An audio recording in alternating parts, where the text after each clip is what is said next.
Bom dia, estamos aí dando continuidade com o material, aula de Sociologia, aulas 27 e 28, Estado Nacional e Poder Político. O que nós precisamos filtrar dessa aula? Bom, o material de vocês se inicia com uma imagem aí da sede do DEOPS, Departamento Estadual de Ordem Política e Social, que foi o órgão da polícia que agiu no período do regime militar.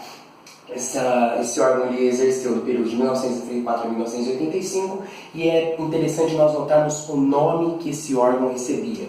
Departamento Estadual de Ordem Política e Social, ou seja, é um órgão que tem como tarefa cumprir a ordem social e política. É importante saber os valores que esse órgão se estabelece para o cumprimento dessa ordem, porque é exatamente o exercício do poder que estava em voga aqui nessa sede, que, como o próprio material afirma, foi uma polícia truculenta que agiu na época da repressão militar. Essa imagem serve para contrastar o texto que está na outra página, que menciona sobre as indenizações pagas para as vítimas da ditadura. O que isso significa e por que o material traz esses dois, essa imagem e esse texto? Porque o Departamento Estadual de Ordem Política e Social já remete ao próprio poder, como já foi dito, e o texto, na perspectiva de um sociólogo, ele parece priorizar o impacto econômico que essa indenização gera do que a condição dessas vítimas que buscam essas indenizações. Ou seja, parece que a vida está sendo desprezada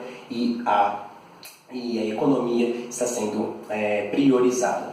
Certo? Então, para falar sobre esse poder, no material nós vamos partir da concepção do Weber. O poder na sociologia se resume à capacidade de controlar pessoas, eventos e recursos para a obtenção de alguma coisa. Esse poder ele depende de uma relação social complexa, porque ele precisa de alguém para aceitar os abusos de poder que são feitos para que alguém aceite esse abuso, que chega no termo do complexo. Por quê? Porque essas relações, elas nem sempre são as claras e a pessoa não aceita de bom grado.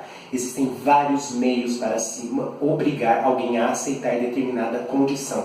E o material traz algumas dessas condições que o poder depende para se exercer, que é a riqueza, a força, informação, conhecimento, prestígio, legitimidade, popularidade e amizade. Mas não basta ter acesso a essas ferramentas, é preciso saber utilizá-las para se conseguir a obtenção de alguma coisa. Então, além de tudo isso, nós precisamos ter persuasão, manipulação de interesse, promessa de recompensa e aliciamento, que é basicamente como funciona a política nua e crua.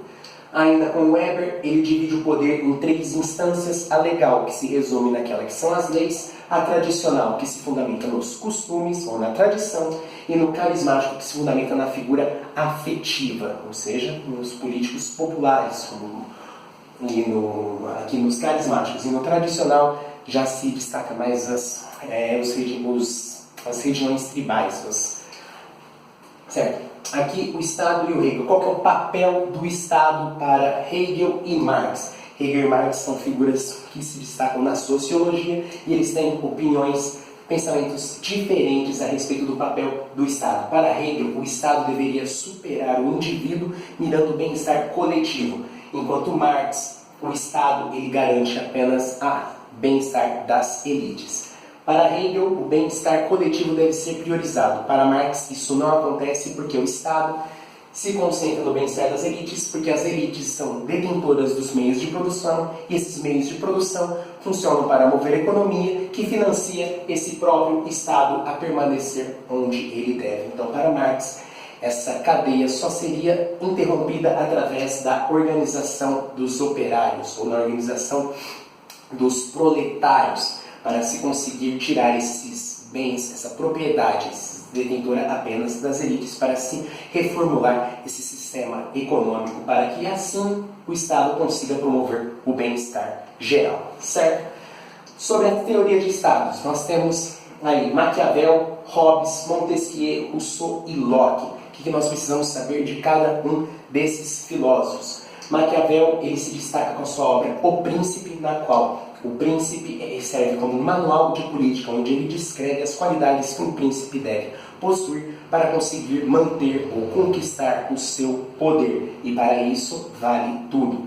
Uma das qualidades que Maquiavel define para o príncipe é não se preocupar com a essência das coisas. Não interessa aquilo que ele é, mas ele deve parecer ser bom, ser moral e ser religioso. Porque com essas três qualidades é possível atingir o poder carismático e assim obter o poder que o príncipe deseja. Outra coisa que Maquiavel também destaca na sua obra é o papel do príncipe ser temido e não amado, porque os homens eles são volúveis e eles podem te trair. Um homem que teme o poder, que teme a punição, geralmente ele não vai trair o seu senhor, certo? Hobbes também, assim como Maquiavel, ele é defensor do regime monárquico. Isso significa que ele também defende o poder nas mãos de apenas um indivíduo. E para Hobbes, ele expõe essas ideias em seu livro Leviatã. Ele tira esse nome da Bíblia. Leviatã é um monstro mitológico que governaria o caos original. Da mesma forma que esse monstro governa o caos original, Leviatã é o Estado que governa o caos entre os homens. Porque para Hobbes, o homem é lobo do próprio homem. O homem não precisa de predador. O homem, ele é predador de sua própria espécie, sendo cruel, vingativo e ambicioso. Então, os homens, para que eles não se matem, eles entram num estado, num contrato social e elegem um indivíduo para garantir essa ordem, para evitar que nós nos matemos uns aos outros. Montesquieu já rompe com essa ideia absolutista e ele defende a divisão dos poderes e suas devidas independências, ou seja, o poder judiciário, o poder executivo e o poder legislativo. Apenas assim é possível que o Estado consiga alcançar os seus fins. Rousseau pensa completamente o contrário desse pensador do Hobbes, e ele expõe seu pensamento nos livros do Contrato Social e as origens da desigualdade social entre os homens. O pensamento do Rousseau, ele defende aqui a ideia de homem natural. É uma condição que Rousseau imagina para o homem antes de se desenvolver, antes de formar a sociedade. Esse homem, ele não vive nem em grupos, ele só está preocupado com a sua alimentação, com o seu conforto e com a sua sobrevivência e procriação. Esse homem, ele é amoral, ele não possui senso de justiça, então ele está desapegado de qualquer definição que chega com a sociedade. Essa naturalidade, esse homem natural, ele conhece a verdadeira liberdade. Ele consegue conviver harmoniosamente, não somente com a sua própria espécie, mas também com todas as outras.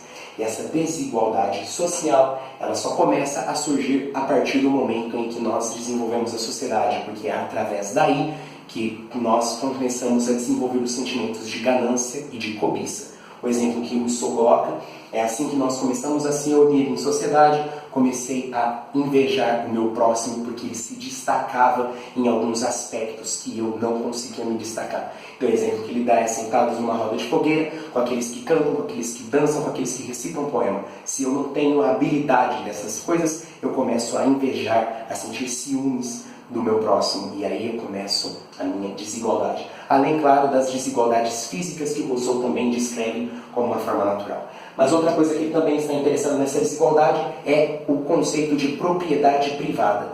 Para o Rousseau, a desigualdade começou quando um homem suficientemente astuto cercou um pedaço de terra e disse: "Isto é meu", e encontrou pessoa ingenuamente simples para acreditar nele. Então, para ele, a desigualdade começa aí, quando alguns começam a traçar metros quadrados e começam a definir suas propriedades como particulares e privadas. Começam a concentrar renda e outros começam a não ter nada. Para ele, a desigualdade também começa aí, e é por isso que ele também é um defensor do fim da propriedade privada, mas não da mesma forma que Marx compreendia.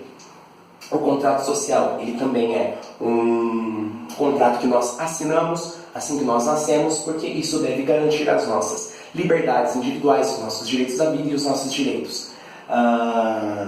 Que quando não são atendidos, nós voltamos ao estado de natureza. E quando voltamos ao estado de natureza, vale tudo para que eu mantenha a minha própria sobrevivência, visto que a sociedade não está me proporcionando aquilo que ela deveria me proporcionar. Por fim, nós temos Locke, que chega com a mesma ideia de Rousseau, só que ele se distingue em alguns aspectos. Por quê? Para o Locke, há os direitos naturais, que são a liberdade, a propriedade e a vida.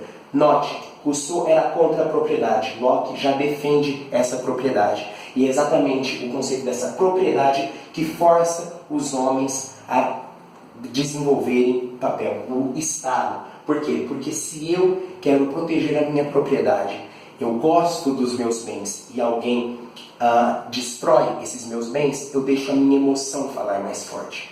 E aí eu não vou ser um juiz imparcial dos meus atos. Eu posso acabar produzindo muita dor e crueldade na punição que eu vou fazer para esse indivíduo que atacou essa minha propriedade. Então, para que eu não parta para a barbárie, é necessário que o Estado proteja tanto as minhas liberdades individuais, quanto a minha vida e quanto a minha propriedade. Se o Estado não faz isso, ele tem o direito de ser derrubado.